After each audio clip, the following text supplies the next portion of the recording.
Knowledge of the world के नाजरीन अस्सलाम वालेकुम।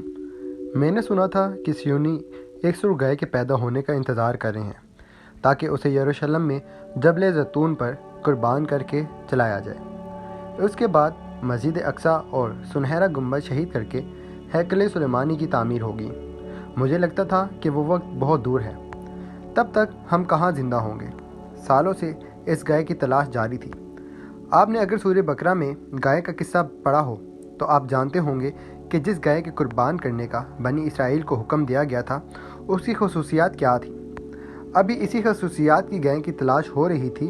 अमेरिकी रियासत टेक्सास अपनी सुर्ख गायों के लिए मशहूर है और कई साल की तलाश के बाद सितंबर 2022 में ऐसी 5 बछड़ियां तलाश कर ली गई। उनको फ़लस्तीन पहुंचाया गया और उनकी लोकेशन खुफिया रखी गई। उनके मुआयने वगैरह होते रहे और अब 4 गायें ऐसी तैयार हैं जिनको कुर्बानी के लिए मौजू करार दिया गया है। जबल ज़ैतून पर 12 साल पहले एक प्लॉट खरीदा गया था जिस पर कुर्बान गाह भी तैयार हो चुकी है, जहां गाय को जलाया जाएगा और उसके साथ ये हैकल की तामीर का पहला इक़दाम पूरा हो जाएगा। ज़रूरी नहीं कि अगले ही दिन तामीर शुरू हो जाए, लेकिन रसूमात शुरू हो जाएंगी और ये कुर्बानी बहुत जल्द होगी क्योंकि गाय की उम्र 3 साल से ज़्यादा नहीं होनी चाहिए और अप्रैल में ही शायद यहूदियों की ईद पर यह कुर्बानी कर दी जाए। वक्त आ भी गया, मुझे यकीन नहीं आ रहा कि वक्त आ गया। मेरा दिल चाह रहा है कि ये सब झूठ हो, लेकिन पिछले 5 महीनों में फ़लस्तीनियों के साथ जो कुछ हो गया और 52 मुसलमान रियासतें सवाए मजम्मत और सफारतकारी के अलावा कुछ ना कर सकी। जब मुसलमानों से यहूदी प्रोडक्ट का बाइकआउट तक ना हो सका, मामूली कुर्बानियाँ ना दी जा सकी, जहाँ तो बहुत दूर की बात है, इसके बाद कुछ भी मुमकिन है।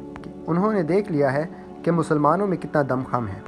अब अगर मस्जिद अक्सा तौबा नाउज़ बिल्ला शहीद भी कर दी जाए तो ज़्यादा से ज़्यादा शोर ही मचाएंगे, मजम्मत होगी, जुलूस निकलेंगे और बस हैकल सुलेमानी की तामीर के साथ ही क़यामत की बड़ी निशानियां शुरू हो जाएंगी और फिर बहुत तेज़ी से एक के बाद एक वाक़यात होंगे।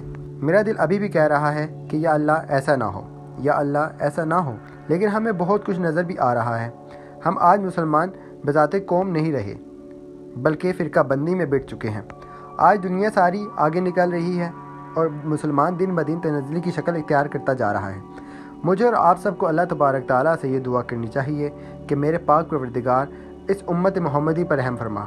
मेरे पाक परवरदिगार हमें ऐसे हालात का सामना ना करना पड़े, हमें ऐसी जुर्रत पैदा कर कि हम दुनिया का मुकाबला कर सकें। मेरे पाक परवरदिगार हमें वो हिम्मत और ताकत अता फरमा और हज़रत अबू बकर, उमर, उस्मान और अली जैसे हुक्मरान अता फरमा।